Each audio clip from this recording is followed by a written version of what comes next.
This is the Differential Show, and I'm Marty. My first ever show. I'm going to do something different, and you're thinking to yourself, who is this guy going to try to tell me what to do? Some American over here. Just a little bit of a background of myself. I've been playing since '94. Now, obviously, American sports. This is when we did it on paper. '99, I got online and started doing it, and I've been successful in all the sports pretty much. But my passion is soccer. I am a son of a former EPL player. I've coached professionally and I've played collegiately. So I do have a background in soccer / football, whatever you want to call it, right? I just want to take it over to FPL. One of the reasons why I haven't is because I felt American sports they already had AI. Like they had all this other projection stuff a long time ago. And I just always felt like FPL was behind. I feel like because I'm a part of this now, are catching up, and I want to be a part of that. I've been playing FPL for about 6 years, and I've had some success in it. I want to do something different, but before we get into my team reveal, from which I did put a team together, and I did have obviously a score for game week 1, and we're going to go through that and kind of if I have any transfers this coming week, I'm going to do that. But I want to read you this thread on Twitter / X, whatever you want to call it, from FPL Hall-Rob. An excellent read. I'm just going to read the middle part, which I felt was really cool. Essentially what he's talking about are the forward content creators. You got Andy, Dan, Ross, and Harry. Those are basic off of subscriptions, likes, and all that stuff. Those are the ones that everyone pretty much follows. I follow them. They're great. And he says this. So he says, out of the 44 starting 11s, only 3 players are different. So that's pretty mind-blowing to think about. Those 4 guys, only 3 of those players are different. And if you think 2 of the 3 are FPL mates, so Dan, it's actually more if you factor in Turner, the goalkeeper. So now you need to try and filter out like players like Holland and Saka and Estupiñán and Rashford, because those players are on everyone's team still. That's 28 players, 25 the same with 3 different. So not only was every 50% plus player picked, but almost every single other player decision made was identical from 4 entirely different people. That just blows my mind. I have no idea how to work out the possibility for that, but with copying prevalent in FPL and some FPL creators, websites, apps offering the services of copying, and the harder push this year for AI, no wonder why people find FPL becoming boring, template, and repetitive.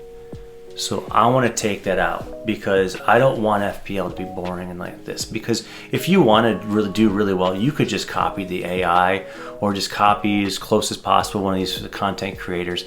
But there's not any fun into it. Let's try to beat them and do well and try to get that number 1 spot. I mean, it can happen. It's just a move here, a move there. So I'm going to go ahead and show you my team from this previous week, and then we're going to go over some transfer ideas. All right, it's time to see how I did last week. 50 points, not great. My game week rank is just below 7 million. Definitely want to capitalize, and I can this week because we have a lot of teams that have away games with the template team. So I'm looking to capitalize with my differentials this week, and I think I can do that. So we're just going to recap this past week with Johnston in goal at 6 points. Good pick. I mean, he got a shutout, so we're going to go with it on that one. He's kind of a differential. Trent was basically because I had extra money, and not a lot of people have him, and he's got the ability to haul. I just don't know when. I'm hoping Bournemouth is kind of a wake-up call. Saliba was a last-minute change when we got the news about Gabriel. I had a City player in there that was also not going to start, so I quickly got Saliba in there. Shaw, kind of disappointing. Yeah, he got the 5 points with the yellow card, but he just didn't seem like he was as attacking as he was in years past. But I'm going to hold on to him. I think he will have some good returns. Diaby, I'm excited about. Not many people have him because he's just hard to get on their team. If you have the template team, you basically have Bruno, Rashford, Saka, and then some sort of Martinelli or Odegaard plus a 6.5. And that 6.5 is usually in Mbamo. So Diaby is not going to be on many teams, so I want to capitalize on that. Salah Did not come through. He did get, at least got a return. So I got 10 points with him as the captain. This is his week. This is where I have to take that jump. He's got to get some returns this week. I'm looking for 2 goals against Bournemouth. Redeem himself from last year where he didn't get any returns on the 9-0 win. Havertz. I mean, Arteta loves him, so why not put him on my team? Just because he had a kind of, not a bad game, but he just didn't really touch the ball that much or do much in the game. So I'm just hoping that he shines in this game coming up. So I'll hold on to him. De Bruyne, unlucky. I mean, that's really where I was trying to spend my money since Kane was no longer going to be in the league. I was like, I'm going to have to buy De Bruyne just based off of money, and not many people have him. It's unfortunate he's going to be out for a long time, so he's going to have to get off my team at some point. I've already lost the 0.1, so it doesn't hurt me too much if I roll, but I want to consider a couple options for next week, which is actually tomorrow. Jota, one of my favorite players, he just didn't find the back of the net. It was just Diaz's time, but I'm just banking on him this week against Bournemouth. I'll hold on to him. João Pedro, however you want to say it, the guy's awesome. 5.5, got the penalty kick, and then he should have scored another one. So he's a hold for sure. Alvarez is my sneaky pick.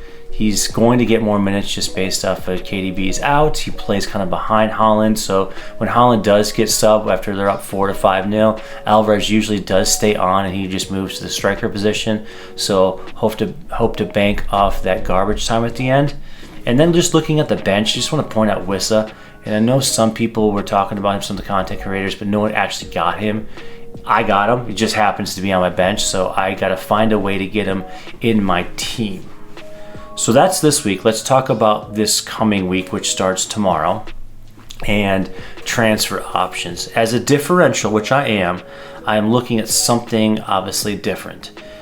Madison has not the greatest fixture this week, but I like him going forward. Just he could be on penalties, and he's also just involved in everything. He's kind of like Eze, where he's always touching the ball like every second, third pass. So the probability of him returning is high just based off of just the amount of touches he gets.